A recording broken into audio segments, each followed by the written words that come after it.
My name's Amber, and the struggle that has been a beauty from pain or glorious ruins for me is when my dad died when I was in pharmacy school. He was in a motorcycle accident, and my mother was in the accident as well, and she was laid up in the hospital for a month with a broken pelvis and a broken femur, and she was bedbound for another 3 months after that. And it was definitely a struggle in that time to know, do I continue pharmacy school at that point, or what's going on? I've just lost my dad, and how do we get through the mess of this? And so it was just a very painful time, obviously, but I knew that in that I had to seek God out, and I had to journal a lot, and so that's what I did. I journaled, and I just said, God, I don't want my heart to run from you. I don't want to go away and to miss you or to leave you, and I don't want my family to do that either. One of the biggest things for me was, God, you're good, and God, you're sovereign.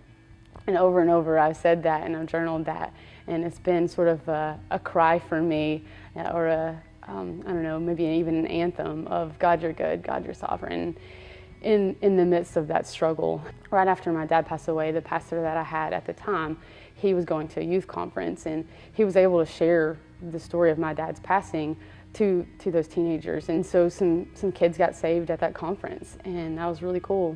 And at the time I was like, I don't want to talk about these and be like, these are blessings, and so I called them puzzle pieces. And so I just saw all these pieces of things that God was doing here and there, and all these different spots, and going, what kind of picture is this making? And I don't really know what that is, but sometimes in my head I imagine once I get to heaven that Jesus is going to be there with his arms stretched wide open. That's going to be the completed puzzle, and him saying, come to me. And so that's what I like to think about with my dad's passing and the struggles in that, of God using people in my life to help support me, especially when I was in pharmacy school. They loved on me, they held me, they cried with me, they laughed with me, they worshiped with me. And it was just a really precious time for community in that regard for my heart. And then also I just am very thankful to the Holy Spirit for calling me to himself, and for me being able to say, yes, God, you are good, yes, God, you are sovereign, and knowing that our propensity as people is to run when things are hard, but that I was able to seek him in the middle of those things and to follow after him. I'm really thankful that that's where my heart was, because I could be a totally different picture if it hadn't been for that. And so I'm just thankful, even in having lost my dad, someone who I loved so much. He was my hiking buddy, my sports buddy, just one of my favorite people. I'm definitely a daddy's girl. And, to have that, kind of pulled from you is just a really hard thing. But at the same time, I can look back, I can say too that God gave me comfort in that time to be able to comfort other people as well.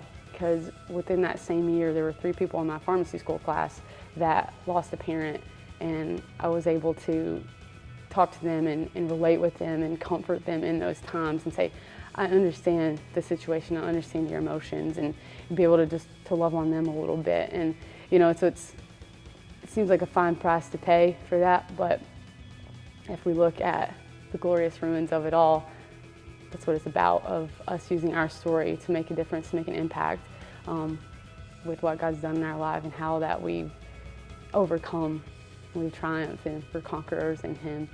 And when you think about why is God good in the suffering, that's who he is. He's just God, and he's good. And that's where, again, I started with, I just had to remember what God's characteristics were, of just calling back to him that he is righteous, and he is true, and he's faithful, and that he loves us, and he's better, and he has things better for us even when we don't see the bigger picture.